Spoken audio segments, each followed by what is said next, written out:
Okay. Hi, everyone, and welcome again to another one of my podcast YouTube videos on GaudiumEtSpes22.com. Thanks to all my listeners. Been a lot of interviews coming at you lately, and there'll be a lot more in the next coming weeks. I'm catching up for lost time. Having traveled so much over the past 6 months, I haven't had much time for this, so I'm kind of reveling in it. I'm getting a new camera soon, I hope, and upgraded internet. And so these interviews will continue. And today I have a repeat guest. Very excited. Dr. Lewis Ayres. Dr. Ayres teaches at the University of Durham in the UK, and he teaches Catholic and historical theology in the Department of Theology and Religion. Did I get that right? I hope I did. Sounded And good. okay, yeah, it sounds good. Okay, I have to mute my phone here, lest all kinds of dinging take place. All right, very good. Well, we're going to talk. Both Dr. Ayres and I attended a conference in Rochester, Minnesota, in early November, November 5th to the 8th. It was sponsored by Word on Fire, Bishop Barron's organization. And it was a conference dedicated to the launching of a new journal sponsored by Word on Fire called The New Ressourcement. Ressourcement theology. And to that end, there were a bunch of selected scholars there. I was happily one of them, although I hesitate to describe myself as a scholar these days. A scholar gone to seed is what I like to describe myself. A scholar who now is unhinged and unmoored from academic protocols, who can now just sling it from the hip, do what he wants. But anyway, Bishop Barron seems to like me for some stupid reason. And so I was at the conference amidst a bunch of theological giants. Among them was Dr. Ayres. And at the end of that conference, he and I hit upon the genius idea that we should get together and have a discussion of just what the heck is the new ressourcement theology. There was a lot of talk about ressourcement theology in Rochester, a lot of talk about what direction it should go, but I didn't really get a sense of what's new about it. So maybe you could begin with that open-ended question, Lewis. Is there something new in the new ressourcement? And if it is, what is it? Yeah. Well, thanks for having me on again, Larry. It was a fun conference. It was good to see you in person after a few years. Yeah, It was a really interesting set of people, and it made me think quite a bit about what we might mean by a new ressourcement. Um, Now, everyone was pretty clear, and Bishop Barron himself made this clear at the beginning that times have changed. We're not in the old ressourcement. Um, and I think one thing we might do is tease out what the differences are. And yeah, then another thing that we might tease out is what was spoken about at that meeting and what wasn't spoken about at that meeting, because that's very also good. preoccupied me for 2 or 3 weeks. Um, and I think there is the simple reality that, we can have a new ressourcement. But if you think about the stature of the figures who were involved in the French ressourcement of the mid 20th century, de Lubac, Yves Congar, um, Hans-Urs von Balthasar, if you think of him as a ressourcement person, Jean Danielou. These are some of the towering figures of 20th century theology. I would include There's a perhaps Guardini, Bouillet. Bardini, Bouillet, yeah, yeah. I mean, you could. There's a set of figures, all of whom are significant intellectuals and constantly worth reading. And Yeah, then there's a bunch of us in a hotel in Rochester, and I'm looking around the room saying there are some people here who are a lot smarter than me, but in some sense we're nothing compared to that generation. And how does that affect the task that we have before us? So, I mean, the first thing and is what's new about it. Well, obviously, there's a different cultural world. There's a relativism in the air culturally that those figures in the mid 20th century could rarely imagine. Um, yeah, I think that's one of the two significant differences, and the other is there's a fragmentation and a chaos in the theological world that none of them could imagine. Um, they were all pretty clear what they were reacting against. And in retrospect, perhaps they reacted too strongly against some of it. Um, and it's very easy to present the story of the first half of the 20th century in terms of neo-Thomism versus the ressourcement guys in their different forms. Yeah. Yeah. I mean, one of the realities of our day is that I think the ressourcement guys, like you and me, have to make common cause with the Thomists, because at least we believe in something. Right. So Yeah. there's a radical cultural difference and there's a radical theological difference. We're trying to go back to the sources in the light of theological and cultural fragmentation after the council. Yeah, I agree. Yeah, exactly. Yeah. You know, if Garrigou Lagrange were still alive, and you know, and I ran into him at a conference, I would say, "Hey, dude, let's sit down and have coffee and talk about this synod on synodality stuff." And you'd And, agree. and we would agree on almost 99% of it. So yeah, there's been a Yeah. shift, all right. There's been a shift. Yeah. And that's really interesting. Now, that's partly because I think Thomism has changed. And, you know, there is what is now sometimes called ressourcement Thomism, associated with a host of Dominicans and Matt Levering and those sorts of people. And that's a sort of vital conversation partner. You know, next semester, I'm teaching at the Angelicum. Could you imagine that in 1945? Absolutely not.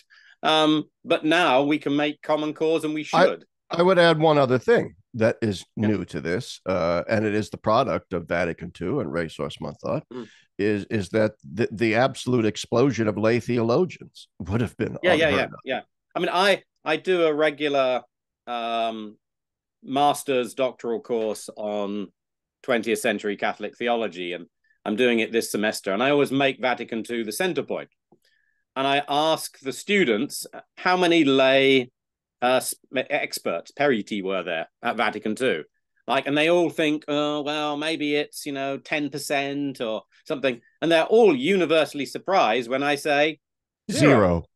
How could there have been? I don't want to get too far off track, but I was reading Joseph Pieper's memoirs, and he talked about how when he came to the United States to teach, how very surprised he was to find in like the 1940s, 50s, whatever, how very few Catholic universities actually had departments of theology, and that almost all theology in the United States was taught in seminaries, and almost all of it was taught by clerics in seminaries. So what a revolutionary change has happened. Anyway, so let's get back to, okay, there has been this culture, there's a relativism that the ressourcement guys in like the mid 20th weren't, and then fragmentation of the theological guild. I want to go back to first then the relativism, because it's very clear that the early ressourcement guys, very aware of modernist thinking, however you want to, and were opposed to much of it, nevertheless found their essential bête noire in the neo-scholastic hegemony of things. And so they trained their guns primarily at the neo-Thomists and so forth that they believed were overreacting to the modernist crisis and so on. Now that therefore gave them a very specific theological focus, which is why it evolved into very intricate debates about nature and grace, ecclesiology, Christology, and so on.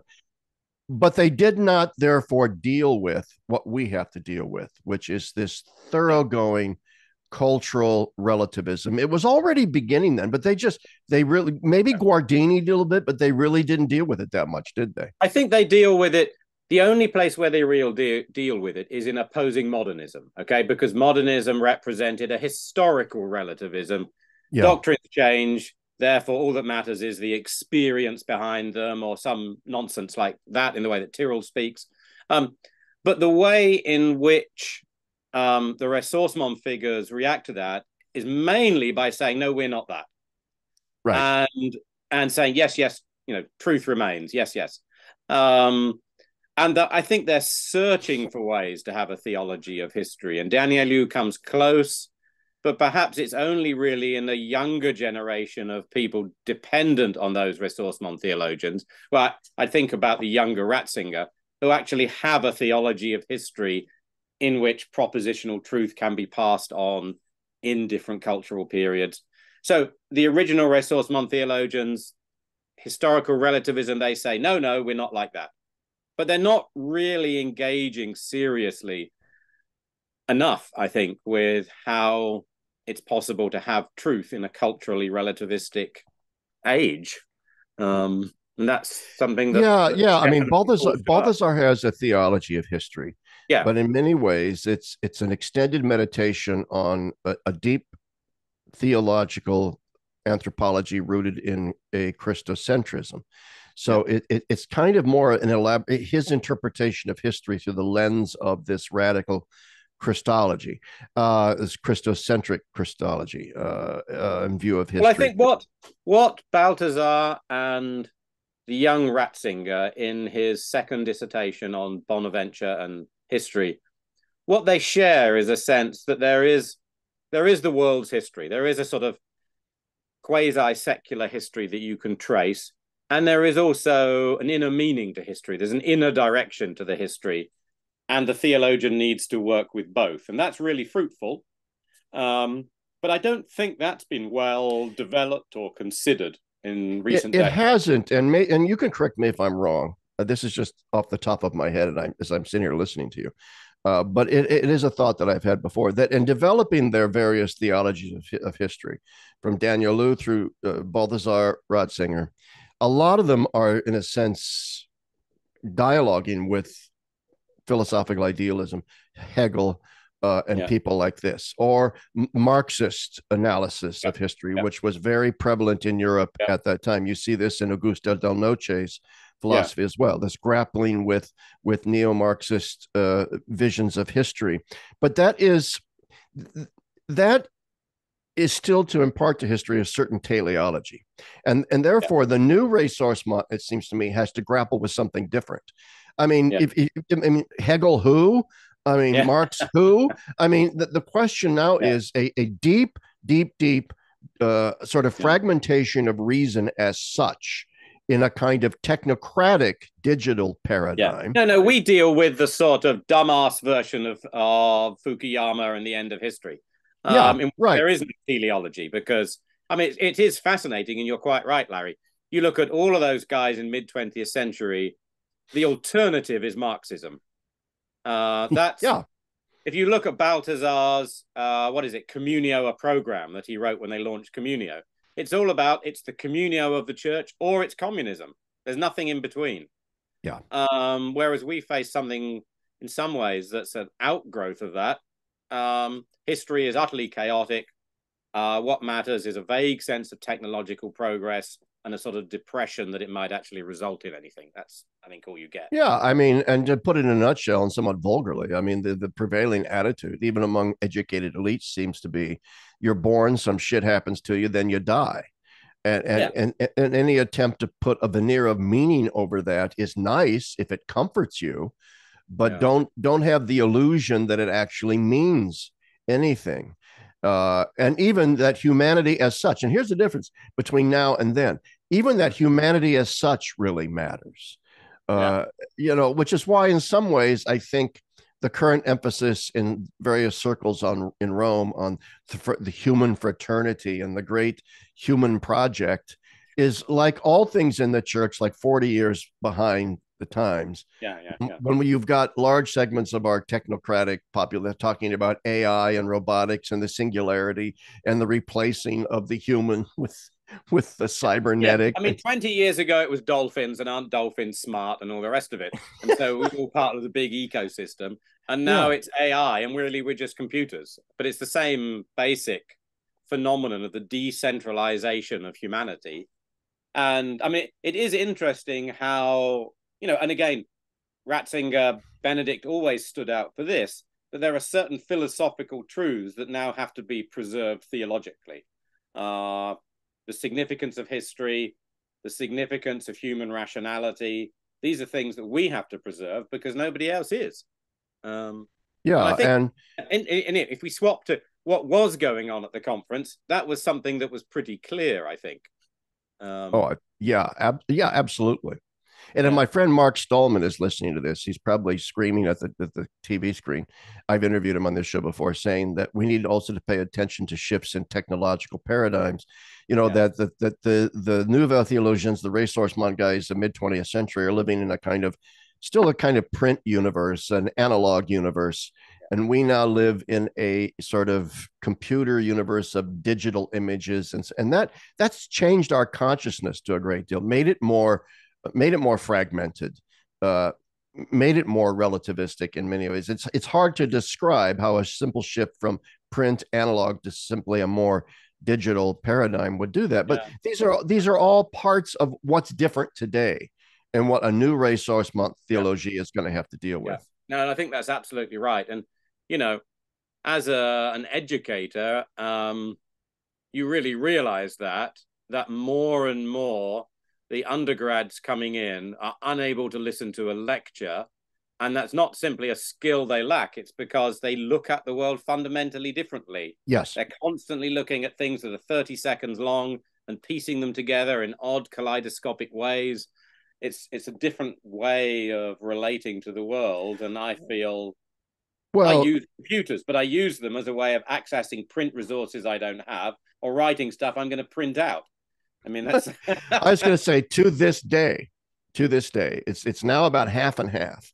But I mean, yeah. people, I do a lot of writing, as you know, as do you, and Yeah. blogging. So I still tend to write things out longhand and then type them into my computer, simply because I write better if I'm writing it out by hand. But that would be unthinkable to most modern people, that they would do Yeah, it that no, way. it has fundamentally changed, and I think that it's happened so quickly in some ways that people of our generation find it difficult to understand the change that has happened. Um, Yeah. and how we will reflect on that theologically, I don't really know. I suspect those changes are more important than the great AI revolution, where we're all going to have computers who can be intelligent, and that seems to be that's often said with a philosophical naivety. That, in a sense, is this relativism and this fragmentation, broad spectrum, Yeah. both literary and philosophical and poetic as well.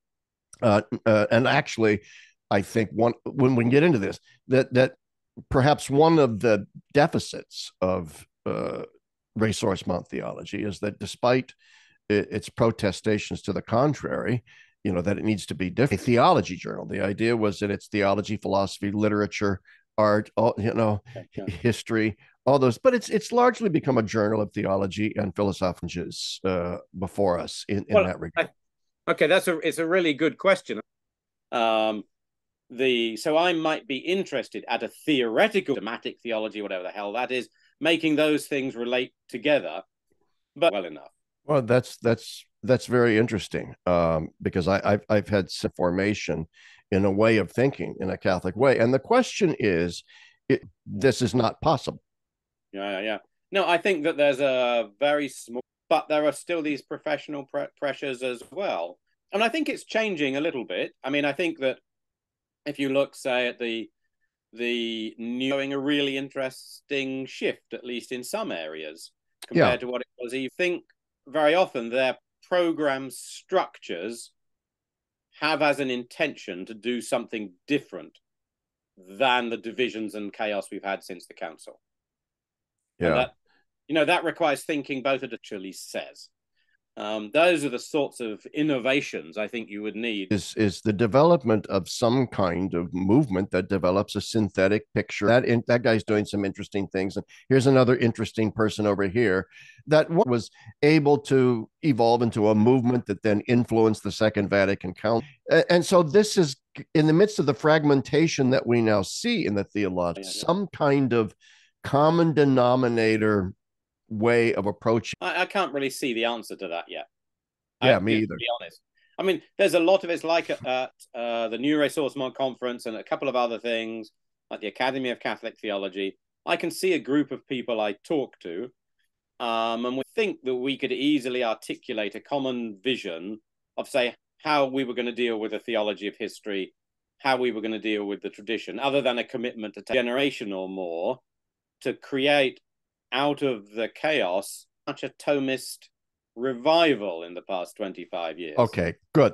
Thomist would say, well, why don't we just then have a standard theology in the church? This is Rusty Reno's argument. We've had a standard theology in the church. It's called Thomism, and we destroyed it. Why not just go back to that? Yeah.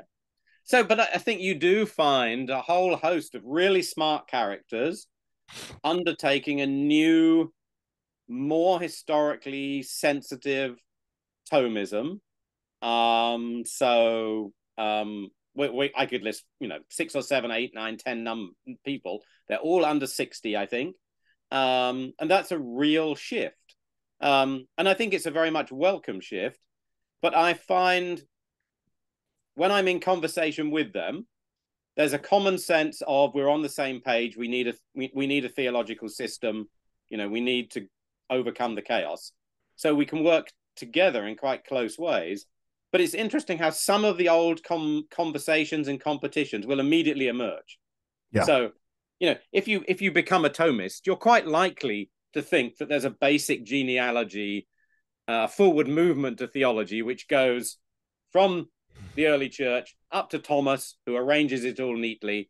And then there are interpreters of Thomas, and then there's chaos, and we can overcome it. So you've got one figure. Okay. For the best of them, it's Christ, but it's still Christ plus Thomas. And that creates a certain center to the theological world that for someone more patristically rooted like me is not quite the case. Although, I have nothing against Thomas, and I'm not this. I wouldn't be a ressourcement figure who ignores Thomas in the way that some ressourcement figures do. But there are some of those conversations re-emerging, and it's fascinating that the conversations that were there, say, in 1900 are still there in 21, whatever the hell it is. Yeah. And I think that in the 21st century, we have to make a new attempt to approach those conversations, recognizing that we now have common ground with Thomists, not simple opposition. It's not surprising that there's been such a revival of Thomism. I think if you're a young theologian, you recognize you want a system out of the chaos. Thomism that's historically sensitive is a pretty good option. Yeah, I was going to say, I love Aquinas. I read the Summa, studied the Summa. Hans Urs von Balthasar quotes Aquinas more than any other author, which should give the lie to the idea that Balthasar and many ressourcement guys despised Aquinas. And even Henry de Lubac spent the majority of his career retrieving a particular view of Aquinas on nature and grace. He thought Aquinas important enough to really drill deeply down into what Aquinas thought of the relationship between nature and grace. The only modern ressourcement thinker who I can think of, who actually I think largely ignored Aquinas, shockingly, was Joseph Ratzinger. Ratzinger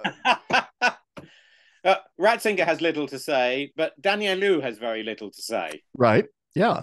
So you're right, I think, to identify there are a couple of strands within 20th century ressourcement theology that weren't so much anti-Thomas as they were saying there are other resources in the church to take a look at, and let's look at those. So Augustine and Bonaventure, for example. Of which, one of the most interesting is Congar. I mean, before the older Congar went nutso, he's a really interesting model of someone who's very much a Thomist, but bringing on board, especially the Greek fathers, and trying to construct something.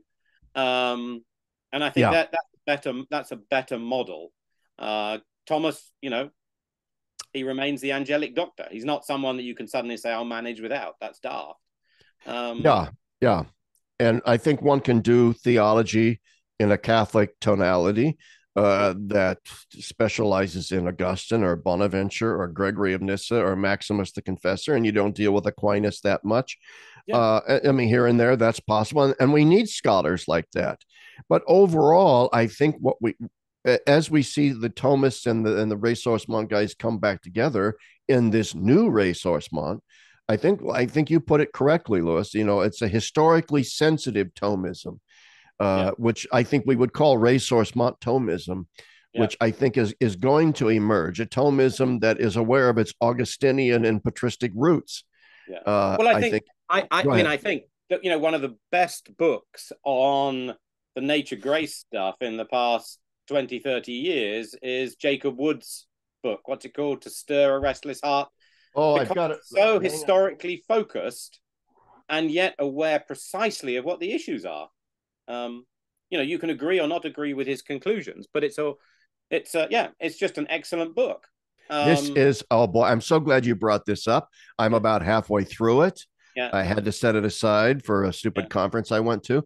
But this is really, it's not a stupid conference. I'm being pejorative. But anyway, yeah, great book. Great book. And so for those And who it's are just really interesting to because those who are just listening, it's called To Stir a Restless Heart, Thomas Aquinas and Henry de Lubac on Nature, Grace, and the Desire for God by Jacob Wood. And if I'm understanding Wood correctly, I mean, he comes down, I think, a little more in the direction of the Thomist interpretation yeah, of nature yeah, and grace than the Lubacian, but he still has this great appreciation for what de Lubac did. yeah. I think he's got the appreciation for it, and it's done historically. And one of its subliminal messages to anyone who wants to waffle away about nature and grace, having read only what people have said in a third-hand way in the past 30 years, is stop it. You got to do this if you want to. Yes. If you want to talk about this, yes, shut up. Yes. This is where we go. You can disagree with me, but this is where we go. What the book does, and which is so great, and this is not a side tangent, this is absolutely critical and essential to our conversation today about the new ressourcement. This is an old debate, and it's not a debate that simply resides in 20th century debates. It goes all the way back to the church fathers. It has bearing on all these soteriological with the Reformation and all this kind of, this is a burning ongoing issue. This relationship between nature and grace. And so it deserves a retrieval. But what I like about Wood's book, and I think it's a model for how we move forward, is that it broadens the framework of the question. The question is now not so much what did Aquinas say or not say about nature and grace? And then once we determine the answer to that, we're going to have our solution to the problem. No, what Wood does is he frames well, what is the broader theology of nature and grace? How does Aquinas nuance that? He was asking questions we're not asking. And we're asking Aquinas to answer questions that he wasn't asking. All right. But how did he nuance that question? How did de Lubac nuance that? And how should we now nuance that question? Because Aquinas could have been wrong about some things, just as de Lubac could have been wrong about. So what's the broader venue here? What are the questions in play? And how do we bring Aquinas and the ressourcement guys together to answer that question? Am I right? Yeah, you're right. You usually are. Not always, but you're usually right. Yeah. I think that's pretty good. So I think, when once we've got to a period where people can produce books like that, the possibilities for conversation over the tradition are radically different from what they were in, the 1950s. And they're also really fruitful for overcoming some of the nonsense that we've had for, 50 years. So that's really good. But we haven't spoken about what was missing. Oh, yeah. Well, what time is it? Okay. We're about 35 minutes in or 30 minutes into this. So we have a little bit of time. I don't know how much time you have, but so what is missing in ressourcement theology? Well, this is more what was missing from the conference that we went to, and it was a fairly wide sampling of people. There were a couple of people there who clearly were really Thomists, some people who clearly were not. And it was a really wide and interesting range of people. But I didn't feel that anyone spoke in an interesting way about liturgy, church architecture. People didn't speak about the great iconoclasm that's come upon us. And that was, for me, really interesting. I don't want to get into the particular liturgy wars.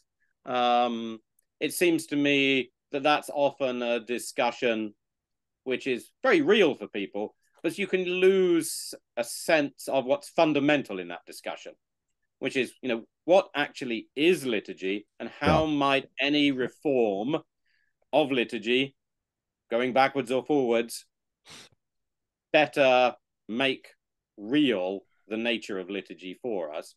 But it seems to me one of the goals of ressourcement is not, or was not, just making the theological conversation amongst theologians better. But it was about what today we would call evangelizing. It was about trying to make Christian life more real and powerful in the context of European cities that had swathes and swathes of unchurched people. It was about those sorts of questions as much as anything else. And that's where, in some ways, liturgy and prayer and formation at the parish level are fundamental. So at a theological level, we need to find a way to talk about that as well. I agree, and obviously there's going to be another one of these conferences next Yeah, year with a new set of scholars. So maybe we can politely nudge our friends at Word on Fire yeah, in the direction of inviting some yeah, liturgical scholars, some experts in yeah, sacramental yeah, theology, to write about to discuss liturgy, yeah, because yeah, I was struck with that sort of absence as well. That there was no broader discussion, especially since Word on Fire, put such a premium on beauty yeah, and the yeah, importance of beauty in evangelization. And Bishop Barron is always talking about the need for beauty in liturgy, yeah. beauty in architecture, and so on. And so, yeah, I think there really does need. I mean, I'm not going to say that. I was going to make a pejorative comment about a certain church, but I won't. I mean, I there's was a just, it may be the same church because I was just running it through in my head and thinking, no, Ayers, don't say that. Keep quiet. So, yeah, there was a certain church you and I were in. Yeah, yeah, and it was ugly. yeah, Not, wasn't fetching in the slightest, yeah, and you wouldn't walk in and feel the real presence, and so on. And so much of our church architecture beginning, one of the things too that comes out, and this is a side note that I think it's important to understand, is the Second Vatican Council in some ways accelerated a process that had already begun in terms of architecture. I mean, if you go back into whatever diocese you live in and look at some of the most ugly church in the round, fellowship hall, yeah, quasi Protestantized churches, I know this is true in America, and you will discover that they were built in the 50s. yeah, yeah, That yeah, this moved towards a kind of absolutely insipid. Now, I think some of it had to do with economics, yeah, that these things became prohibitively expensive to build on the grandiose scales of our forefathers. Uh, and so functionality came to be a premium. But in other words, we're having a conversation right now that I wish we had had at yeah, the conference, and that I yeah, think yeah, yeah, Ressourcement theology does yeah, need to take yeah. up this question of What is liturgy a, I mean, the architecture. question of what range of things should we be discussing to enable a liturgical movement to be part of a new ressourcement? It's not simply a question about ad orientem or not, a question about old mass, Right. new mass. It's primarily a question about what is liturgy and how do we talk about it theologically. And there are some scholars in our day who are doing that, but that surely has to be a central part of our sort of vision for the church and for the next generation. And I don't yet see that happening. Um, No, I don't either, and that's unfortunate because it's a burning issue in the church. yeah, It's an issue that is currently really dividing the church yeah, in fractious ways, and it's really, I mean, it's an issue, and I think you've already hinted at this. I mean, it's an issue that hits the laity right in the streets. I mean, this is where the rubber meets the road. 99% of the average lay person's experience of the Catholic faith is that 50 minutes they spend at a Sunday mass, at their local parish. And if yeah. that liturgy is dull, uninspiring in an ugly church with horrible homiletics and so forth, it's no wonder why we're hemorrhaging young people out Well, of the church. last Sunday, there I was at Mass in another church, which is not the prettiest church in Christendom. We'll leave it there. We had a pastoral letter from the bishop. Okay, we have a new bishop. We had a pastoral letter. It spent 10% of its time talking about Christ the King. And then it went on about World Youth Day, the youth ministry team in the diocese, and how they needed to raise some money for 3/4 of the time. So I was sort of annoyed because I get annoyed at things. And my wife, who is much wiser than I, says, well, I just know how to tune this stuff out. And I don't really know how to tune it out. And I don't have that spiritual gift. But it was a perfect example of a liturgy ruined because it wasn't a unity. So Right. people were not encouraged to think about why the hell is it something called the Feast of Christ the King? The liturgy itself does a decent job of talking about that, but there was nothing to draw attention to that. That hadn't really been thought about. And I think that sort of thing happens because perfectly well-intentioned people, Bishop's not a bad guy, they're just not thinking about the liturgical context as the place where most people are being fed their faith on a weekly basis. You know, we got to think about that. I think that's very true. And it's very sad. I mean, I'm like you. I don't have the virtue of being able to just sort of ignore these things. And I'm usually flown into a white hot rage that I have to repress. When here in the United States, it's become standard practice when the bishop does the bishop's annual appeal for money, the pastor will wheel a big TV screen into the center aisle of the church and plug in a DVD sent to him by the diocese, or maybe now just you access a web page from the diocese, you know, and so then you're regaled for 15 minutes with charts and graphs and beautiful images of little kids being fed at Catholic charities and so on. And you know, my goodness, you want to just bang your head against the wall. And of course, priests are more than happy to do this because that means on that day they don't have to preach and they don't have to write a homily. No. I mean, they really need. There's a good reason for going back to a system of having books of homilies that priests can read out that are actually appropriate to the season. Oh yeah. Oh, I agree. It's a very good job that neither you nor I can be bishops, I think. No, if don't even make me bishop for a day, because heads would roll. And you talk about the deposition of bishops there. Yeah, I would be despoiled of my office 5 minutes after I was there. There'd be a movement to have me deposed almost immediately. But anyway, all joking aside, the fact is, there is this. We're beating a dead horse here because most of the people who listen to this, my blog post, are going to be very, very sympathetic to the view that the modern liturgy is banal. And so the question then would be, and this is something ressourcement theology, the new race needs to address, is this question that often comes up. Well, if the modern liturgy is banal, is it simply a question of better praxis, a better training, more resources thrown into liturgical choirs and architecture and so on? Or is there some inherent flaw in the Mass of Paul VI that we need to reform? So there's need to be a reform of the reform in a certain direction. Sometimes I hear people talk like that, and I still want to say that it's not quite getting to the nub of the problem if you think all it really needs is a tweaking of rubrics or whatever. Yeah, I think that it is. I mean, all of those things are real problems, and I, deal with things in a fairly abstract level, and that's not always a good thing. But it seems to me there is a fundamental theological discussion. One of the other differences between the ressourcement thinkers of the 40s and 50s and our generation is that very few of those thinkers have a great deal in detail to say about liturgy. Balthasar had almost nothing to say. Exactly. They have little bits to say, and I suspect that's because virtually all of them were religious. They were formed in dense liturgical contexts. They knew where they wanted reform. They knew what they were rejecting. They knew what they were getting, and their lives were formed liturgically in a way that's much less likely for lay people, however often, we're present at Mass and whatever offices we might say by ourselves. And it didn't really occur to them. Well, other than maybe Louis Bouillet. There's a volume of Congar's essays about liturgy, which say almost nothing.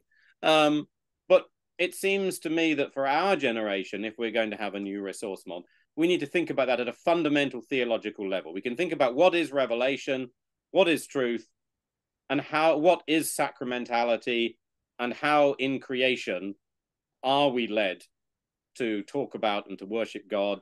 What sort of liturgy do we need for that? And on that basis, we can begin to approach these really important practical questions, but not without that. You see this, a greater concern for liturgy, I think, in some of the second generation ressourcement guys. And I would consider Joseph Ratzinger to be a second generation ressourcement guy. And he focuses on the liturgy.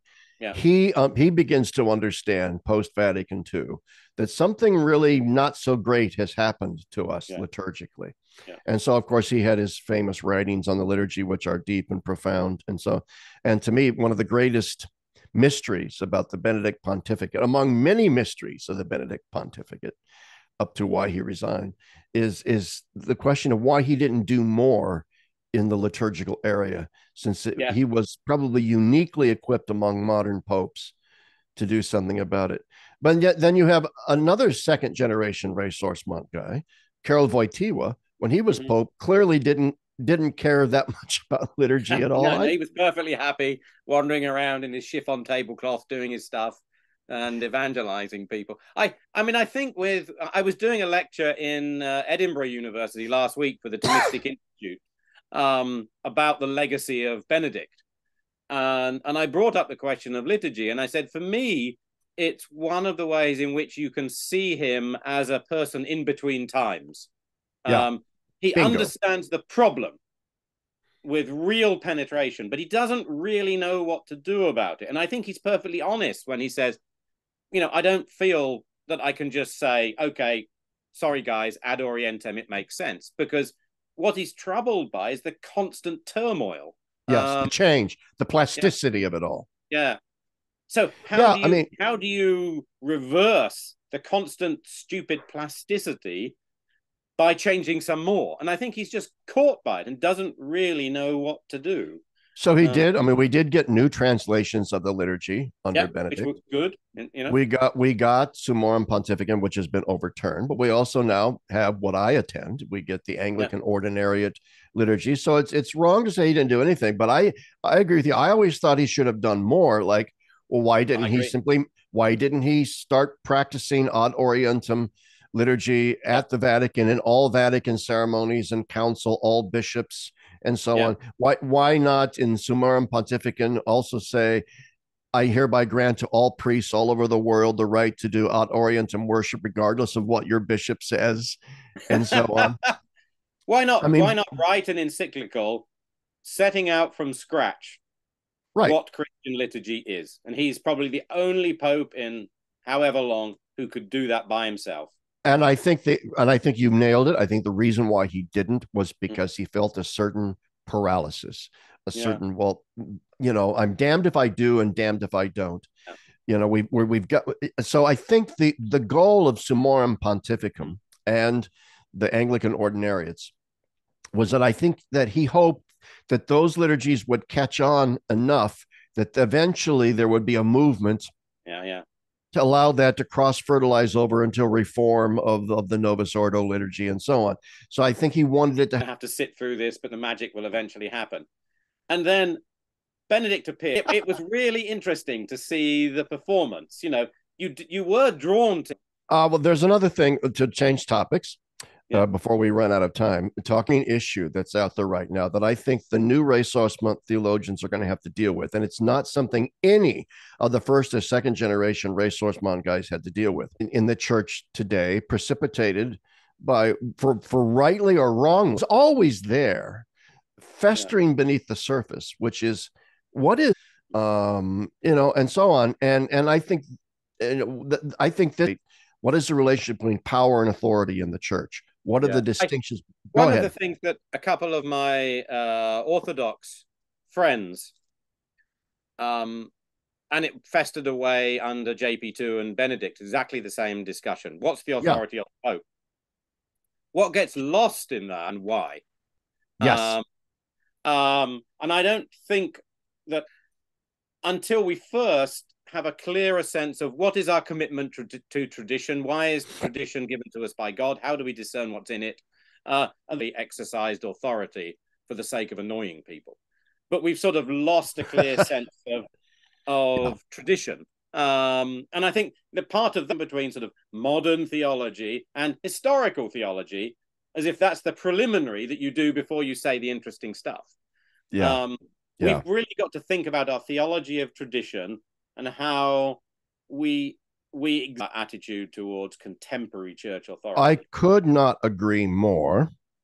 And I also think that there are certain thinkers like a Ratzinger / Benedict, who, when you read his writings, wants to embed papal. Also think that he felt a bit, once again, a bit hamstrung by do tend to seem to raise the Pope above all of that, right? To a sort of oracle in the Tiber. Although, on the other hand, one could read the First Vatican Council as an attempt to counsel precisely against papal infallibility rather than to inflate the conditions of papal. No, I think that discussion at Vatican II. So, what Lumen Gentium says about bishops has to have the little note attached to the end of Lumen Gentium. Yeah, the last minute,